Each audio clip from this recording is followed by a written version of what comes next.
जय हिंद। उम्मीद आप सभी स्वस्थ होंगे। आज हम बात करने वाले हैं एसएससी सीजीएल 2025 का जो एग्जाम होने वाला है, इसका सेफ स्कोर क्या रह सकता है। एक्चुअल में हम बात करेंगे कि जो न्यू पैटर्न है, जो नए पैटर्न पे आधारित आपका जो सेफ स्कोर हो सकता है, इसके बारे में हम बात करेंगे। हम आगे देखें तो एसएससी सीजीएल 2025 सेफ स्कोर हमें पता है जो अभी नई वेंडर आई हुई है, इस वेंडर का नाम एडिक्विटी है और इसके कारनामे से सब लोग वाकिफ होंगे। हमें पता है कि एडिक्विटी एग्जाम को कैसे करा रही है। वैसे सीजीएल के एग्जाम को पोस्टपोन किया गया तो हो सकता है कुछ अच्छा रिजल्ट देखने को मिले, लेकिन अभी श्योर हम नहीं कह सकते कि एसएससी सीजीएल का जो एग्जाम है उसे अच्छे ढंग से कंडक्ट कराया जाएगा कि नहीं कराया जाएगा। ठीक है, इस वीडियो में जिन चीजों पर हम चर्चा करने वाले हैं वो क्या है, सिलेक्शन पोस्ट एग्जाम लेवल। क्योंकि हमें पता है कि इसके जस्ट पहले सिलेक्शन पोस्ट का एग्जाम हो चुका है और उस एग्जाम को एडिक्विटी ही कराई है, तो हमें बहुत जरूरी है कि इसका जो एग्जाम का लेवल रहा था सिलेक्शन पोस्ट का, वो देखना बहुत ज्यादा जरूरी है। क्योंकि ये भी अच्छा, सिलेक्शन पोस्ट में भी हम बात करें तो ग्रेजुएट लेवल, क्योंकि जो हमारा सीजीएल है वो ग्रेजुएशन के ही बाद है, तो सिलेक्शन पोस्ट में जो ग्रेजुएट लेवल का जो एग्जाम रहा है इसको देखना बहुत ज्यादा जरूरी है। तभी हम अनुमान लगा सकते हैं कि हमारा सेफ स्कोर क्या रह सकता है ना। जो न्यू एग्जाम पैटर्न इंट्रोड्यूस किया गया, वैसे ऑफिशियली तो इंट्रोड्यूस नहीं किया गया, लेकिन हमें एग्जाम पैटर्न में बहुत बड़ा बदलाव देखने को मिला है। ये चीज भी बहुत ज्यादा इंपैक्ट करेंगी और इफेक्ट करेंगी आपके कट ऑफ को। अच्छा, पर सीट कंपटीशन क्या रहने वाला है और इसी के आधार पर हम बात करेंगे कि आपका जो टारगेटेड सेफ स्कोर होगा वो क्या होगा। तो हाल फिलहाल में अभी जो भी एग्जाम कंडक्ट कराया गया है, जो एग्जाम का पैटर्न रहा है, एग्जाम का लेवल रहा है, पर सीट कंपटीशन क्या रहा है, इन्हीं सब आधार पर हम बात करेंगे कि इस बार का आपका एसएससी सीजीएल का जो सेफ स्कोर है वो कितना रह सकता है। ठीक है, आगे हम बात करें कि जो आपका एग्जाम लेवल था, बात करें exam level, selection post graduate level का जो एग्जाम लेवल था वो हमें मॉडरेट से डिफिकल्ट देखने को मिला है। क्योंकि अभी जो एग्जाम हुआ, बच्चों का जैसा रिव्यू था, बच्चे जैसे बता रहे थे, बहुत ही अच्छा लेवल था एग्जाम का। यदि हम स्पेशली बात करें ग्रेजुएट लेवल का, और ग्रेजुएट लेवल का ही हम बात करेंगे क्योंकि हम बात यहाँ पे एसएससी सीजीएल की कर रहे हैं, तो एग्जाम का लेवल काफी ज्यादा हमें अच्छा देखने को मिला है। अच्छा, ये अच्छा क्यों देखने को मिला है, इसका मेन कारण क्या है, एग्जाम का पैटर्न। जैसा एग्जाम पैटर्न में क्या हमें देखने को मिला है, देखिए यदि हम बात करें मैथ में, तो मैथ में एक चैप्टर होता है स्टैटिस्टिक, आप सब लोगों ने इसका नाम सुना होगा। वैसे ये जो चैप्टर है ये मेंस में देखने को मिलता है, लेकिन स्टैटिस्टिक्स से यदि हम बात करें तो deciles, skewness, quantiles, Karl Pearson coefficient, इन सब से भी हमें क्वेश्चन देखने को मिले हैं। किसमें, स्टैटिस्टिक में। और स्टैटिस्टिक जो था वो बहुत बड़ा रोल इस बार सिलेक्शन पोस्ट के एग्जाम में है, जो वो रोल प्ले किया है। ठीक है, तो इसको हम छोड़ नहीं सकते। और जो एग्जाम का पैटर्न रहा है, देखिए अभी मैथ में और भी बातें करेंगे, क्या क्या नई नई चीजें हमें देखने को इस बार मिली हैं, और ये आपके कट ऑफ को डायरेक्ट इफेक्ट करेंगी अगर ये चीज और सेम ऐसे ही एग्जाम का पैटर्न अगर एसएससी सीजीएल के एग्जाम में भी होता है तो। ठीक, आगे देखें प्रोबेबिलिटी। प्रोबेबिलिटी में हमें क्या देखने को मिला है, माउंटी हॉल से क्वेश्चन देखने को मिला है और बाकी जो क्वेश्चन था वो सेम पैटर्न पे था, यानी कि प्रोबेबिलिटी से बाकी जैसे क्वेश्चन आते हैं बाकी सब सेम था, लेकिन हमें एक नया चीज देखने को मिला है, माउंटी हॉल। यहां से हमें क्वेश्चन देखने को मिला है इन प्रोबेबिलिटी। आगे बात करें मैथमेटिक्स में ही, तो पिरामिड, प्रीज, परमुटेशन कॉम्बिनेशन, कोऑर्डिनेट ज्योमेट्री, और जो क्वेश्चन था वो काफी ज्यादा कैलकुलेटिव हमें देखने को मिला है, और ऊपर से हर एक क्वेश्चन जो था वो काफी ज्यादा लेंदी देखने को मिला है।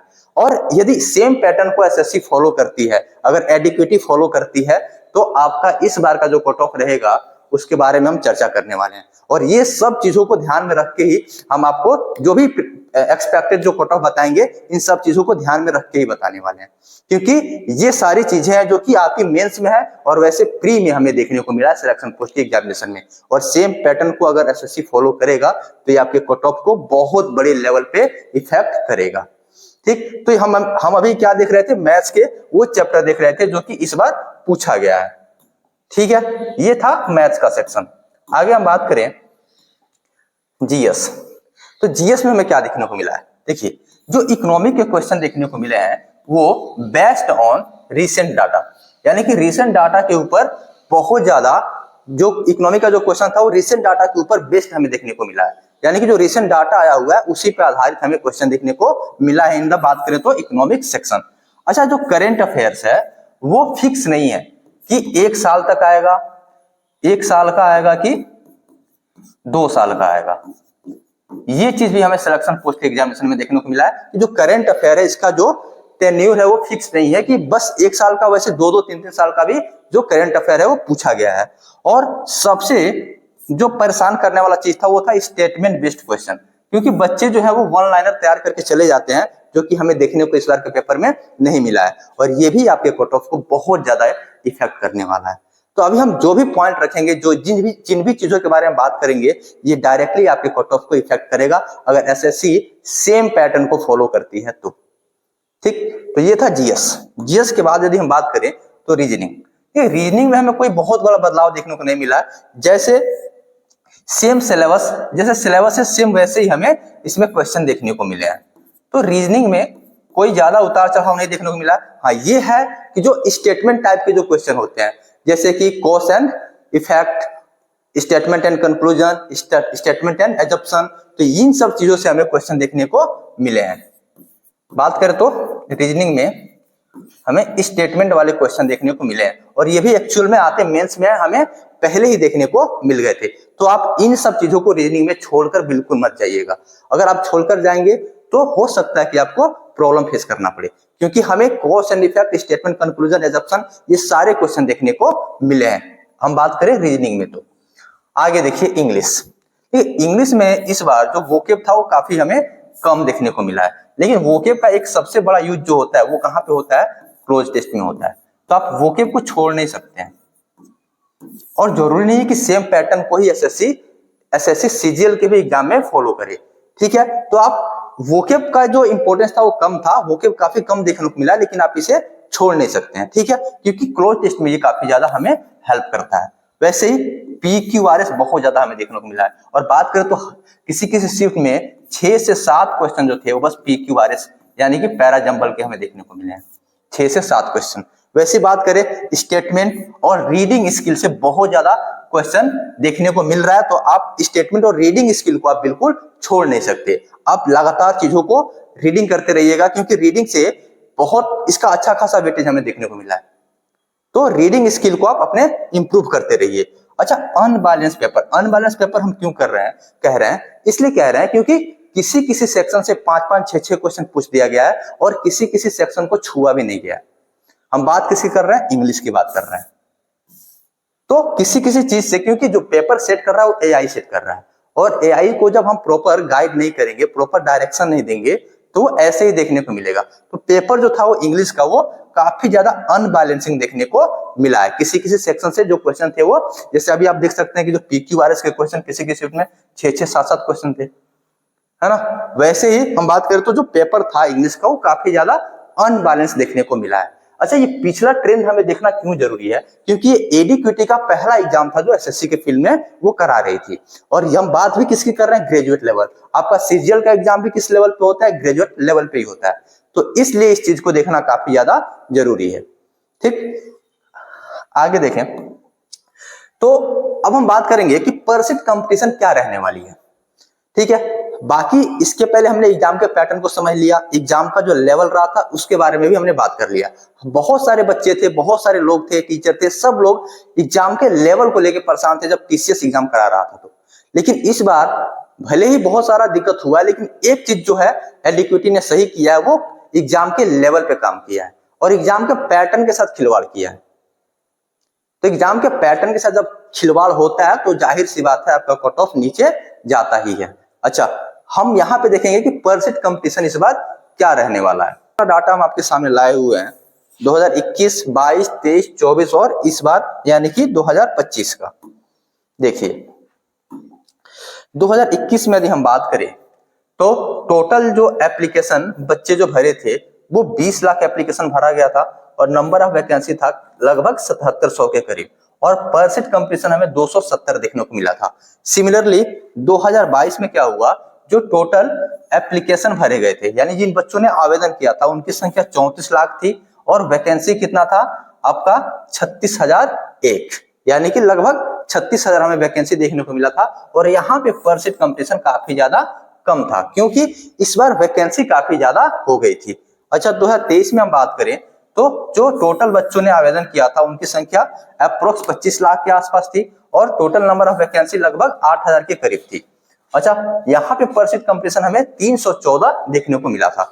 सिमिलरली 2024 में जो टोटल आवेदन करने वाले बच्चे थे उनकी संख्या 36 लाख थी और टोटल नंबर ऑफ वैकेंसी 18,174 थी और जो पर सीट कंपटीशन था वो 200 था, है ना। पर सीट कंपटीशन यानी कि हर एक सीट पे कितने बच्चे फाइट कर रहे हैं। ऐसी बात करें इस बार का डाटा, और इस बार का आरटीआई रिप्लाई आ चुका है। इस बार के अकॉर्डिंग जो टोटल फॉर्म फिलअप हुए हैं वो हुए हैं 27,92,000, यानी कि अप्रोक्स 28 लाख बच्चों ने आवेदन किया है और टोटल नंबर ऑफ वैकेंसी कितनी है, approx 14,500 total number of vacancy है। और इस बार जो पर सीट कंपटीशन रहने वाला है वो कितना रहने वाला है, 191, यानी कि अप्रोक्स 191 बच्चे हर एक सीट पे फाइट कर रहे हैं।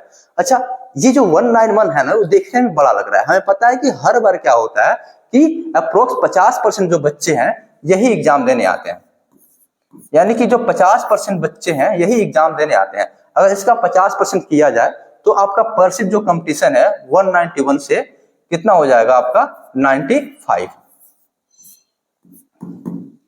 यानी कि 95 है कि हर एक सीट पे हमें 95 बच्चे ही देखने को मिलेंगे अगर हम एक्चुअल डाटा के हिसाब से बात करें तो। क्योंकि अभी तक हम एसएससी में यही चीज देखते आए हैं कि 48 से 50% ही बच्चे एग्जाम में अपीयर होते हैं। उस हिसाब से जो कट ऑफ है आपका, सॉरी पर सीट कंपटीशन है वो कितना जा सकता है, 95। तो इन सारी चीजों को एनालाइज करने के बाद से कि एग्जाम का लेवल, एग्जाम का पैटर्न, पर सीट कंपटीशन क्या रहने वाला है, अगर जैसे सिलेक्शन पोस्ट का एग्जाम कराया गया है, जैसे स्टेनो का एग्जाम कराया गया है, अगर सेम इसी पैटर्न पे आपका एग्जाम होता है एसएससी सीजीएल 2025 का, तो आपका सेफ स्कोर क्या रह सकता है, इस चीज को हम आपके सामने ला रहे हैं। देखिए, इन सारे डाटा को एनालिसिस करने के बाद से जो आपका सेफ स्कोर निकल कर आया है वो जाहिर सी बात है कि जो पिछला ट्रेंड था, बच्चों को आदत हो गई है 150, 150, 155, 160 सुनने की। क्यों? क्योंकि जब टीचर्स एग्जाम करा रहा था तो उसके पास एक क्वेश्चन बैंक था और उसी क्वेश्चन बैंक से वो बार बार क्वेश्चनों को पूछता था और बहुत सारे जो रिपीटर थे वो क्या कर लिए थे, उसके पैटर्न को समझ गए थे और इसी वजह से जो कट ऑफ है वो काफी ज्यादा हाई हमें देखने को मिल रहा था। लेकिन इस बार क्या है कि एग्जाम के लेवल पे अच्छा खासा काम किया गया और ऊपर से एक पैटर्न में भी बहुत ज्यादा बदलाव हमें देखने को मिल रहा है। तो इन सब के आधार पे अगर हम बात करें तो इस बार जो आपका कट ऑफ जाएगा वो हर बार से कम ही देखने को मिलेगा।